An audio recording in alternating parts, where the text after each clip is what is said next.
Markus 10 ayat 46 sampai 52. Kalau saudara sudah dapat, katakan luar biasa. Luar biasa. Kita baca bersama-sama 3, 2, 1. Lalu tibalah Yesus dan murid-muridnya di Yeriko. Dan ketika Yesus keluar dari Yeriko bersama-sama dengan murid-muridnya dan orang banyak yang berbondong-bondong, ada seorang pengemis yang buta bernama Bartimius, anak Timeus, duduk di pinggir jalan. Ketika didengarnya bahwa itu adalah Yesus orang Nazaret, mulailah ia berseru, "Yesus anak Daud, kasihanilah aku." Banyak orang menegurnya supaya ia diam, namun semakin keras ia berseru, "Anak Daud, kasihanilah aku." Lalu Yesus berhenti dan berkata, "Panggillah dia." Mereka memanggil orang buta itu, dan ia berkata kepadanya, "Kuatkanlah hatimu, berdirilah, ia memanggil engkau." Lalu ia menanggalkan jubahnya, ia segera berdiri dan pergi mendapatkan Yesus. Tanya Yesus kepadanya, "Apa yang kau kehendaki supaya aku perbuat bagimu?" Jawab orang buta itu, "Rabuni, supaya aku dapat melihat." Lalu kata Yesus kepadanya, "Pergilah, imanmu telah menyelamatkan engkau." Pada saat itu juga melihatlah ia, lalu ia mengikuti Yesus dalam perjalanannya. Amin. Silakan duduk kembali, Bapak Ibu Saudara-saudara. Pagi ini saya ingin berkhotbah dengan judul Kairos Tuhan di tengah badai COVID-19. Nah, Bapak Ibu Saudara-saudara, saya boleh permisi saya di bawah situ karena saya ingin bebas. Mungkin memang rekamannya yang perlu diperhatikan, tetapi saya ingin bebas, Bapak Ibu Saudara-saudara, untuk bisa menyampaikan firman Tuhan, Bapak Ibu Saudara-saudara. Nah, Bapak Ibu Saudara-saudara yang kekasih di dalam Tuhan Yesus, saya percaya bahwa di dalam badai yang sedang kita alami, para pejabat pemerintah menyebut sebagai badai COVID-19. Nah, Bapak Ibu Saudara-saudara, di dalam situasi seperti ini kita ada di dalam kalau tidak salah ini tahap ketiga dari PPKM. Saya lupa dengan tepat kepanjangannya, tetapi saya baca di Facebook orang-orang memberi kepanjangan sebagai orang percaya. PPKM itu kepanjangannya percaya pasti Yesus Kristus memberkati. Jadi jangan anggap PPKM ini bikin segala sesuatu menjadi sulit. Kita percaya dalam situasi apapun Kristus pasti memberkati kita. Amin. Kristus pasti menolong saya dan saudara. Persoalannya adalah bukan badainya. Persoalannya, Bapak Ibu Saudara-saudara, bukan Tuhannya. Persoalannya adalah kita sebagai orang percaya. Bagaimana respon kita? Bagaimana tanggapan kita di tengah badai ini? Karena itu yang menentukan, Bapak Ibu Saudara-saudara. Amin. Karena memang justru di tengah badai ini, badai COVID ini, Bapak Ibu Saudara-saudara, kita harus lebih peka dengan Tuhan, lebih dekat dengan Tuhan. Saya percaya Tuhan izinkan COVID ini adalah untuk orang percaya, adalah untuk saya dan saudara lebih intim dengan Tuhan, lebih dekat dengan Tuhan, lebih mendengar suara Tuhan, Bapak Ibu Saudara. Karena kalau kita tidak mendengar, tidak mengerti, itu yang menyebabkan ada banyak kesulitan dalam hidup kita. Saya suka mau Papua, Bapak Ibu Saudara. Katanya ini anak kecil satu, dia nama Yakob. Dia jual pisang bagus-bagus, pisang Ambon, pisang, pokoknya pisang yang enak, bagus-bagus, Bapak Ibu Saudara. Nah, dia sedang jual begini, dia dari DP Papa, tapi kemudian DP Papa pulang, maksudnya ke belakang ada ambil sesuatu, kemudian lewatlah bule. Nah, ini bule ini mau beli pisang, memang dia mau beli banyak, cuman dia tidak bisa bahasa Indonesia, Nah, anak ini tidak tahu bahasa Inggris. Ini kan jadi persoalan kan. Jadi bule ini datang, Dia mau borong semua sebenarnya, tapi pisangnya bagus-bagus. Jadi dia bilang begini, "This is banana." Karena anak ini tidak bisa bahasa Inggris, langsung dia berteriak dari Papa, "Papa, ini orang bilang kita punya pisang semua, ini banana." Saudara mengerti? Jadi dia pikir bule bilang pisang ini rusak. Ya. Nah, Bapak Ibu Saudara, sebagai orang percaya, saya dan saudara dalam situasi seperti ini, kita harus benar-benar peka dengan Tuhan. Amin. Karena justru dalam situasi seperti ini adalah kesempatan untuk kita melihat mujizat Tuhan. Amin. Ini adalah kesempatan untuk kita lihat tangan Tuhan yang dahsyat, mujizat-mujizat yang besar, perbuatan-perbuatan Tuhan yang gagah perkasa. Justru di tengah-tengah kesulitan ini, tapi bagaimana respon kita? Nah, Bapak Ibu Saudara-saudara, di dalam bahasa Yunani, Bapak Ibu Saudara, waktu itu ada dua kata yang dipakai. Ya, ada dua kata untuk waktu, yaitu kronos. Kronos itu Bapak Ibu Saudara adalah waktu yang berjalan, mulai dari detik, menit, ya, jam, hari, minggu, bulan, ya, dan sampai kepada 1 abad dan sebagainya. Jadi itu waktu yang berjalan, yang kita lewati. Tetapi kata yang kedua, pertama kronos, yang kedua adalah kairos.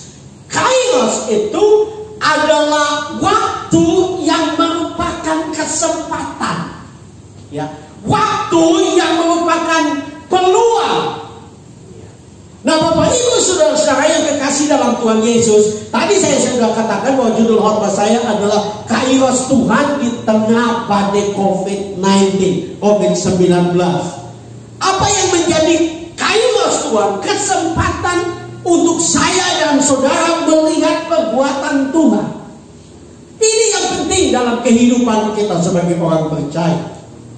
Saya dan saudara harus sadar bahwa inilah kesempatan untuk kita benar-benar hidup mengandalkan Tuhan. Amin. Mungkin selama ini kita hidup dengan mengandalkan gaji kita. Ya, saya tidak mengatakan saudara tidak perlu punya gaji, tidak. Tetapi saya percaya Tuhan mengizinkan ini supaya kita kembali kepada apa yang Tuhan inginkan. Andalan kita, satu-satunya pengharapan kita adalah Tuhan. Amin. Karena dalam hidup ini Bapak Ibu Saudara, justru kalau kita mengandalkan Tuhan, kita akan lihat hal-hal yang dahsyat. Amin. Nah, Bapak Ibu Saudara, di sini diceritakan tentang seorang yang buta bernama Bartimius. Sebenarnya arti dari Bartimius, Bapak Ibu Saudara, itu di dalam bahasa Ibrani itu adalah kemuliaan. Tetapi yang menyedihkan, Bartimius punya nama yang bagus, tapi Bapak Ibu Saudara, Alkitab mengatakan bahwa dia buta dan dia menjadi pengemis. Ya, tetapi yang luar biasa, Bapak Ibu Saudara, Bartimius di dalam kebutaannya, di mana dia sedang mengalami kebutaan, dia bisa melihat dengan iman bahwa ini adalah kairos, ini adalah kesempatan, ini adalah peluang yang Tuhan berikan bagi dia. Amin. Nah, kenapa? Karena kalau Bapak Ibu Saudara perhatikan dalam ayat yang ke-46, itu dikatakan bahwa Yesus masuk ke Yeriko dan lalu Yesus mau keluar. Kenapa ini merupakan kesempatan?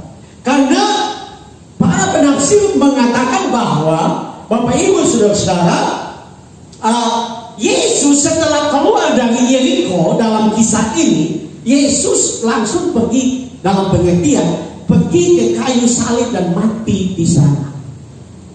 Sebenarnya kalau Bartimius tidak mengambil kesempatan itu, artinya Yesus keluar dan dia tidak mengambil kesempatan itu, tidak mengambil peluang itu, Bartimius akan buta seumur hidup.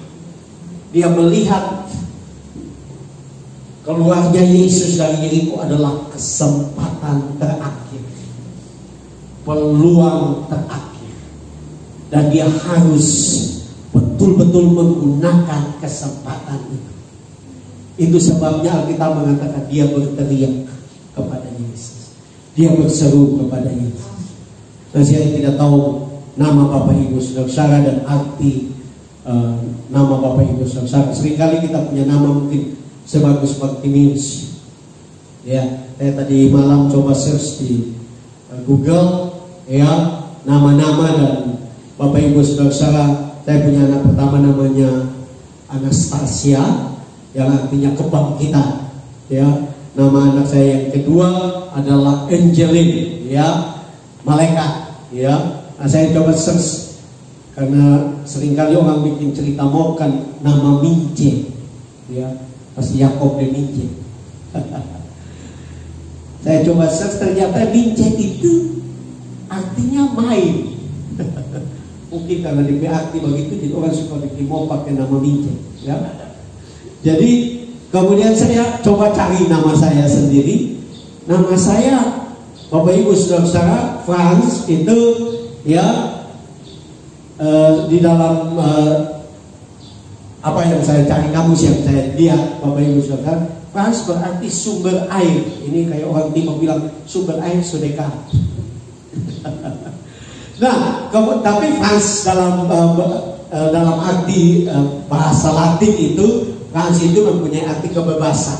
Ya, kita punya nama bisa bagus, tapi saya mau katakan respon kita terhadap peluang kairos yang Tuhan sedang izinkan terjadi itu menentukan apa yang kita akan alami. Amin. Karena itu Bapak Ibu Saudara, apapun masalah, mungkin dalam topik ini engkau sedang bergumul secara keuangan, bergumul dengan kesehatanmu, bergumul dengan masalah hidupmu, bergumul dalam masalah rumah tangga, pekerjaan, bisnis, apapun, percaya bahwa ini adalah peluang yang Tuhan berikan kepada kita untuk kita lihat mujizat Tuhan. Amin. Jangan putus asa, jangan kecewa. Nah, ada dua hal yang kita bisa belajar, ya, kairos Tuhan di tengah badai COVID-19. Yang pertama adalah apabila saya dan saudara menangkap kairos yang ada. Tadi saya sudah jelaskan bahwa ini adalah perjalanan Yesus yang terakhir, dan Bartimius melihat ini dengan mata iman bahwa ini adalah kesempatan. Dan kesempatan ini tidak boleh dilepaskan. Bartimius menyadari bahwa peluang ini harus ditangkap. Kalau tidak, saya akan buta seumur hidup.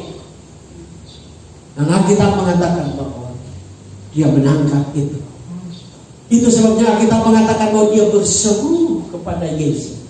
Dia berteriak. Orang banyak yang berbondong-bondong berdekatan, mereka melarang dia untuk dia berteriak, tapi Alkitab mengatakan Bartimius terus berteriak.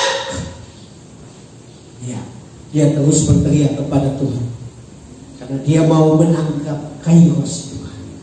Dia mau menangkap peluang Tuhan. Dia mau menangkap kesempatan yang Tuhan berikan untuk dia dapat melihat mujizat Tuhan. Nah, Bapak Ibu Saudara, saya membaca kisah tentang Helen Keller. Helen Keller memang hidup beberapa puluh tahun yang lalu. Bapak Ibu Saudara, Helen Keller lahir buta, ya. Tetapi dalam kebutaannya dia tidak putus asa. Dia mulai berjuang, dia mulai sekolah dengan baik. Dan Helen Keller pada akhirnya menjadi orang yang terkenal.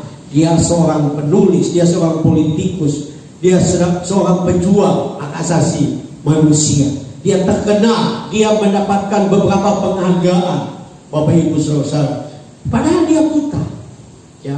Bahkan kisah hidupnya Bapak Ibu Saudara, dia dibuat film, ya, dibuat film tentang kisah hidupnya, dan dia filmnya mendapatkan 2 hadiah Oscar. Luar biasa kisah hidupnya, seorang yang buta tetapi tidak pernah putus asa, terus berjuang, dan dia melihat hal-hal yang luar biasa. Nah, ada satu ungkapannya yang sangat terkenal. Dia mengatakan seperti ini, adalah sangat berbahaya apabila saudara melihat tetapi saudara buta secara rohani. Ada banyak orang Kristen tidak melihat mujizat Tuhan, tidak melihat perbuatan Tuhan, tidak menangkap kairos Tuhan, tidak melihat peluang Tuhan. Persoalannya bukan Tuhan pilih kasih. Persoalannya mereka melihat secara jasmani, tapi secara mata rohani mereka buta. Sehingga kesempatan itu lewat. Ada yang mengatakan bahwa kairos Tuhan itu tidak akan terulang. Ya, tidak ada kesempatan yang Tuhan bukakan untuk kita lihat mujizat Tuhan dalam pekerjaan, bisnis, rumah tangga, masa depan. Tetapi karena kita tidak melihat secara rohani, maka kesempatan itu lewat. Seperti apa Bapak Ibu Saudara? Kesempatan itu justru biasanya muncul di tengah-tengah krisis. Ya, kesempatan yang Tuhan berikan itu seringkali muncul di tengah krisis. Ya, kadang-kadang justru seperti mundur. Tadi malam saya melihat Facebook, Bapak Ibu Saudara, dan saya melihat seorang menunjukkan semacam karikatur gambar. Dan orang sedang siap-siap untuk lomba lari. Tetapi dalam karikatur itu ditunjukkan bahwa ada seorang yang dia seperti dikasih mundur. Jadi startnya harusnya kan sejajar, tapi dia ke belakang. Tapi ya, orang yang mundur ini dari dalam karikatur itu, gambar itu dikasih semacam karet. Ya, karet. Kenapa? Dan di situ dikatakan kadang-kadang Tuhan mengizinkan kita seperti mengalami kemunduran. Tetapi Tuhan ingin supaya Dia akan melemparkan kita lebih jauh ke depan, lebih cepat, lebih berhasil, lebih sukses, lebih bahagia, lebih melihat mujizat Tuhan, lebih melihat perbuatan Tuhan yang dahsyat. Seringkali Bapak Ibu Saudara, waktu ada masalah, kita menjadi orang yang suka mengeluh. Dan itu menghambat mujizat Tuhan. Kita tidak melihat itu sebagai kesempatan. Saya ingat saya pernah khotbah, ya, sudah bagus ini jadi gambaran, ya, tentang seorang anak yang punya boneka kecil mungil yang dia sayang, ya. Dan satu waktu pas hari ulang tahunnya, papanya datang kepada dia, ya. Dan papanya bawa boneka besar yang sama, bentuk yang sama, maksudnya model boneka yang sama, tapi lebih besar sekali. Jadi papanya datang kepada anak ini dan berkata, "Anak, selamat ulang tahun. Papa minta kamu punya boneka." Tetapi karena anak ini begitu sayang kepada bonekanya, dia tidak mau kasih. Tapi sebenarnya papanya mau kasih boneka yang lebih besar, tapi dia harus mengambil yang lebih kecil. Seringkali kita tidak melihat peluang kairos Tuhan oleh karena kita terlalu fokus kepada hal-hal kecil, kepada masalah yang kita sedang hadapi. Dan akhirnya kita tidak melihat mujizat Tuhan. Alkitab menunjukkan kepada kita, seringkali tantangan, badai, masalah adalah kesempatan untuk Tuhan promosi kita. Ya. Jadi di badai COVID ini jangan melihat itu sebagai penderitaan. Tuhan di mana sih? Ya, dalam kesulitan ini. Saya percaya Tuhan ada dengan kita. Amin.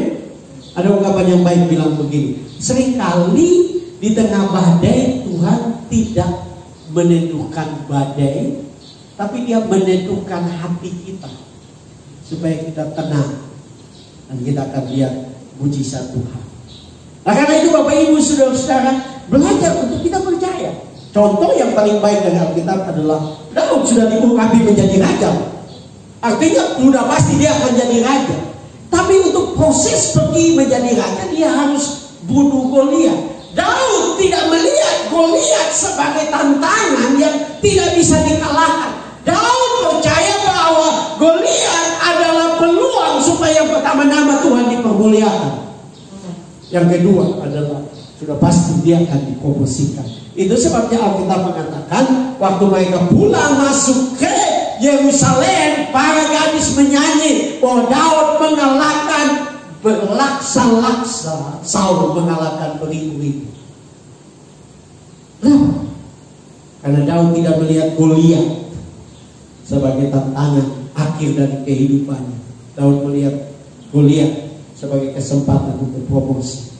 Saya tidak tahu saudara sedang menghadapi tantangan apa dalam hidup saudara, dalam rumah tangga. Ya, saudara yang sedang mengikuti ibadah lewat live streaming. Saya tidak tahu apa pergumulan, tapi lihatlah dengan kacamata Tuhan bahwa dalam setiap tantangan ada kairos, ada kesempatan, ada peluang. Dan tugas kita sebagai orang percaya adalah menangkap kairos itu. Berkata Tuhan, saya percaya ini kesempatan saya untuk lihat mujizat. Ya, kalau saudara kekurangan, percaya bahwa inilah kesempatan untuk saya melihat mujizat kecukupan Tuhan, penggenapan janji Tuhan bahwa Dia adalah Yehova Jireh, Allah yang menyediakan. Dia akan menyediakan segala yang kita perlukan. Amin. Karena Dia adalah Allah kita yang besar. Dia adalah Allah kita yang dahsyat. Ya, Sakya, Mesak dan Abednego, waktu mereka menghadapi perapian yang menyala-nyala, mereka tidak melihat itu sebagai akhir dari hidup mereka. Tapi mereka percaya bahwa Allah kami adalah Allah yang sanggup menyelamatkan kami dari perapian yang menyala-nyala. Dan akibat iman mereka, kepercayaan mereka, mereka menangkap kairos Tuhan itu. Alkitab mengatakan bahwa mereka bisa berjalan di tengah api. Tuhan tidak padamkan api. Tuhan ada ya dengan kita. Mazmur 23 mengatakan bahwa sekalipun kita ada di lembah kekelaman, ya, Tuhan akan menyertai kita. Hari-hari ini Indonesia sedang ada di lembah kekelaman, tapi Tuhan menyertai saya dan saudara. Amin. Dia ada dengan kita. Dia tahu pergumulan, Dia tahu kesulitan, Dia tahu apa yang engkau sedang hadapi. Tugas kita adalah percaya kepada Dia. Yang kedua, Bapak Ibu Saudara, kairos Tuhan di tengah badai COVID-19. Apabila saya dan saudara belajar mendengar tawaran Tuhan. Nah, ini penting, Bapak Ibu Saudara. Kenapa seringkali kita tidak melihat mujizat Tuhan? Karena kita tidak belajar mendengar. Mungkin Bapak Ibu Saudara berkata, oh Pak Pendeta, saya tidak mau jadi orang Kristen yang aneh-aneh. Ya, saya mau yang biasa-biasa. Karena saya lihat banyak orang Kristen aneh-aneh dengan suara Tuhan, suara Tuhan, suara Tuhan. Nah, saya juga tidak mau saudara jadi aneh. Karena Tuhan kita adalah Tuhan yang kreatif. Tuhan yang berbicara kepada kita dengan berbagai cara. Ya, Dia berbicara kepada saya dan saudara dengan berbagai cara. Perhatikan Bartimius. Ya, Alkitab mengatakan kemudian orang memanggil dia, berkata bahwa Yesus memanggil dia dan dia dibawa kepada Yesus. Nah, Yesus kan maha tahu, betul tak? Atau tidak perlu maha tahu juga kalau dia maksudnya dalam posisi sebagai manusia sempurna, dia kan bisa lihat waktu Bartimius datang, dia sudah tahu bahwa Bartimius ini buta, betul tak? Karena orang buta kelihatan dari cara jalannya kan. Tidak perlu orang ahli, ya. Tapi Alkitab menyatakan Yesus bertanya kepada Bartimius, apa yang engkau ingin aku perbuat bagimu? Ya. Kalau Bartimius itu darah tinggi, dia sudah marah kepada Yesus, betul tak? Dia bilang, Yesus tidak usah bertanya lagi. Kalau lihat kita punya kebutuhan, kok pakai bertanya lagi? Tapi Yesus, kenapa Yesus ingin bertanya? Karena Yesus ingin lihat imanmu. Amin. Dia ingin lihat iman saya dan saudara. Tapi iman itu harus datang dari mendengar suara Tuhan, mendengar firman Tuhan. Saya tidak tahu waktu saya sedang berkhotbah, saudara sedang dengar apa hari ini. Kalau saudara dengar Tuhan sedang bicara kepada engkau, tangkap itu sebagai kairos.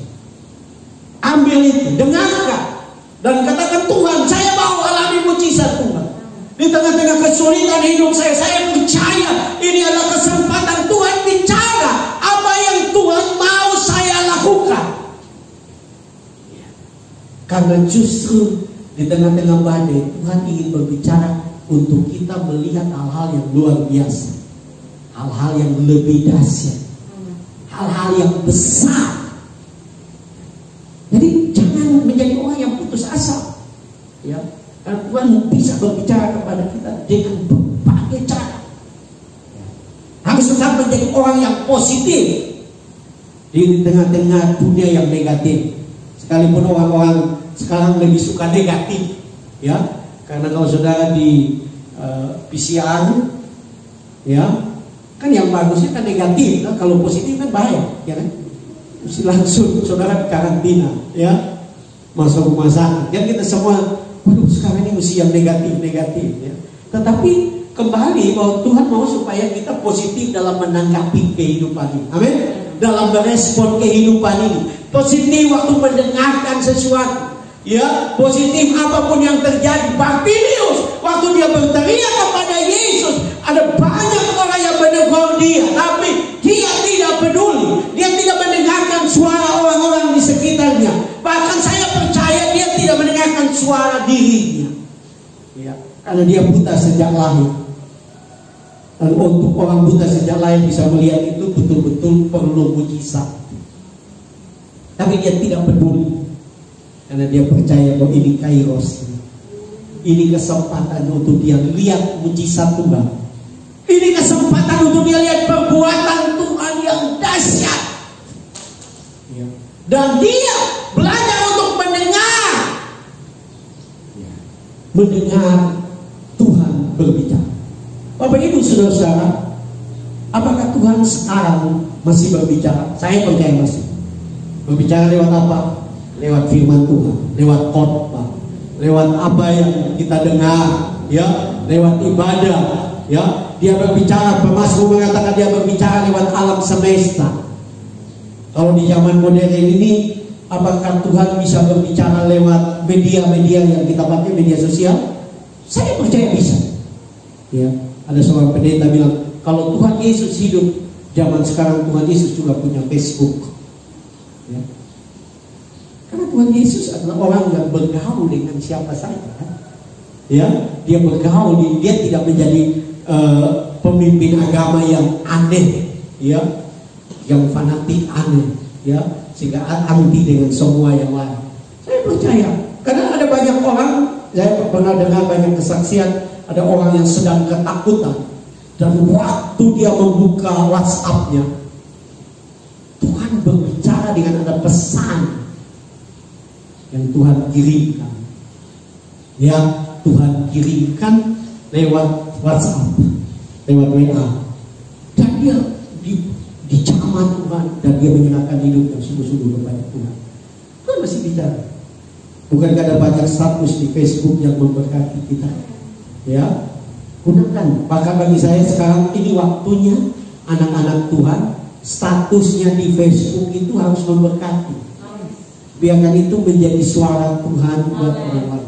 Saya seringkali status orang kemudian tulis bahwa terima kasih, saya sangat diberkati. Bersyukur kepada Tuhan, ya. Kan ini yang Tuhan mau. Karena Tuhan masih berbicara dengan berbagai cara, ya. Tuhan masih menggunakan berbagai cara untuk kita dapat belajar bertumbuh percaya. Dan waktu kita belajar untuk bertumbuh dan percaya, kita mulai melihat mujizat Tuhan terjadi dalam hidup kita.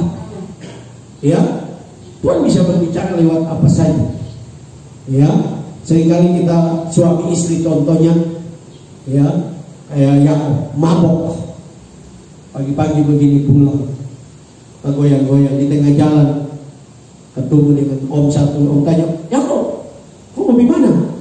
Ya. Aduh, kita mau pulang dulu, mau dengar khotbah. Wih, kok ada mabok pulang mau dengar khotbah? Yo, kalau kita pulang mabok begini pasti kita punya istri khotbah kita. Nah, jangan tunggu mabok baru mau dengar khotbah. Saudara harus belajar membuka diri, membuka telinga, biarkan Tuhan berbicara kepada kita. Ya, lewat firman. Karena waktu dia berbicara, dia akan melakukan mujizat. Amin. Perhatikan Kejadian pasal 1. Waktu dia berbicara, jadilah terang, jadilah terang. Dia berbicara, jadilah tumbuh-tumbuhan, jadilah tumbuh-tumbuhan, jadilah ikan. Jadi waktu Tuhan berbicara, Tuhan menciptakan segala sesuatu itu dengan firman-Nya. Nah, tugas kita belajar untuk dengar firman. Dengar. Berseru kepada Dia, tetapi juga belajar untuk dengar. Berseru kepada Dia, tapi biarkan Dia berbicara, karena Dia akan berbicara untuk kita mengalami mujizat Tuhan. Amin. Perhatikan janda di Sarfat. Kelaparan sudah terjadi 1 tahun. Elia ada di tepi sungai Kerit. Alkitab mengatakan, Tuhan berkata, pergilah ya ke Sarfat, wilayah Sidon, dan di sana ada seorang janda yang akan memelihara engkau. Waktu dia sampai ke sana, dia minta air, kemudian dia minta roti. Waktu dia minta itu, janda itu berkata, Tuhan, saya hanya punya tepung segenggam dan minyak sedikit di dalam buli-buli. Elia tidak putus asa dalam krisis ini. Dia berkata, buatlah yang pertama untuk aku, dan kemudian buatlah untuk anak, untuk engkau dan untuk anakmu. Karena demikian firman Tuhan, tepung dalam tempayan itu tidak akan habis, dan minyak dalam buli-buli itu tidak akan habis, sampai Tuhan menurunkan hujan ke bumi. Dan tahukah saudara, itu berlangsung berapa lama? 2 tahun dan bulan. Karena Yakobus berkata, kekeringan pada zaman Elia itu 3 tahun 6 bulan. 1 tahun di sungai Kerit, 2 tahun 6 bulan. Nah, kita COVID ini belum 3 tahun. Ya, bahwa bukan kekeringan dan kelaparan, cuma hanya virus saja, ya. Dan percaya bahwa Tuhan memelihara kita. Tapi kita mesti dengar. Saya percaya tiap hari janda itu melihat mujizat Tuhan. Bayangkan 2 tahun 6 bulan tiap kali ambil, tepungnya tidak pernah habis, minyaknya tidak pernah habis. Ini waktunya kita mengandalkan Tuhan, dengar suara Tuhan, imani janji Tuhan, percaya bahwa Tuhan pasti akan melakukan mujizat. Amin. Apapun keperluan, pergumulan rumah tangga, pekerjaan, bisnis, tidak ada yang mustahil bagi Tuhan. Kalau kita belajar dengar, Tuhan akan buka pintu bagi saya dan saudara. Sehingga kita akan lihat perbuatan-perbuatan Tuhan yang dahsyat. Tangkap kairos Tuhan, dan kemudian dengarkan apa yang menjadi firman-Nya, perintahnya, janjinya. Ambil firman-Nya. Saya seringkali dalam khotbah saya, ya, saya mengatakan bahwa ini waktunya penggenapan janji firman Tuhan. Di mana waktu Yesus berhadapan dengan iblis, Yesus berkata, manusia tidak hidup dari roti saja, tapi manusia hidup dari setiap firman yang keluar dari mulut. Ini waktunya, ya. Seringkali selama ini kita hidup dengan roti, dan seringkali tidak cukup. Ini waktunya hidup dengan firman dan mujizat ternyata. Saya sangat diberkati dengan kisah yang cukup terkenal, ya, yaitu kisah dari seorang janda, suaminya Samuel Wesley, istrinya bernama Susanna Wesley. Pada waktu itu, saudara, ya, suaminya meninggal, dan Susanna Wesley menjadi janda dengan 9 anak. Bayangkan, 9 anak. Tapi yang luar biasa dalam kisah hidup dari Susanna Wesley, karena dia orang yang begitu mencintai Tuhan. Pagi-pagi dia siapkan anak-anaknya berangkat sekolah. Waktu anak-anaknya berangkat, dia cepat-cepat masak. Dan waktu jam 10 setelah selesai masak, dia masuk ke kamar. Dan dia punya cara yang unik. Saya tidak bilang saudara harus ikuti, tapi dia mulai berlutut, dan dia mengambil kain dan dia tutup badannya, dan dia berlutut, dan dia mulai berdoa. Dia berseru kepada Tuhan, karena dia harus pelihara 9 anak, harus sekolahan baik 9 anak. Tapi dalam kisah hidup dari Susanna Wesley dikatakan anak-anaknya dididik dalam takut akan Tuhan, cinta Tuhan, dan setiap hari mereka lihat mujizat Tuhan. Dan tahukah saudara, anak-anaknya menjadi anak-anak yang berhasil karena didoakan setiap hari jam 10. Salah satu anaknya terkenal sebagai penginjil dunia bernama John Wesley, dipakai Tuhan luar biasa. Satu anaknya yang lain bernama Charles Wesley adalah komposer yang terkenal, pencipta banyak lagu rohani. Ada satu anaknya yang Saya coba search, tapi saya tidak temukan secara khusus. Tapi dalam kesaksian yang pernah saya baca, salah satu anaknya menjadi Perdana Menteri. Kemudian salah satu anaknya, Bapak Ibu Saudara-saudara, menjadi pimpinan dari satu universitas yang besar. Anak-anaknya semuanya berhasil sukses. Padahal dia harus penjara sekolahkan mereka 9 anak.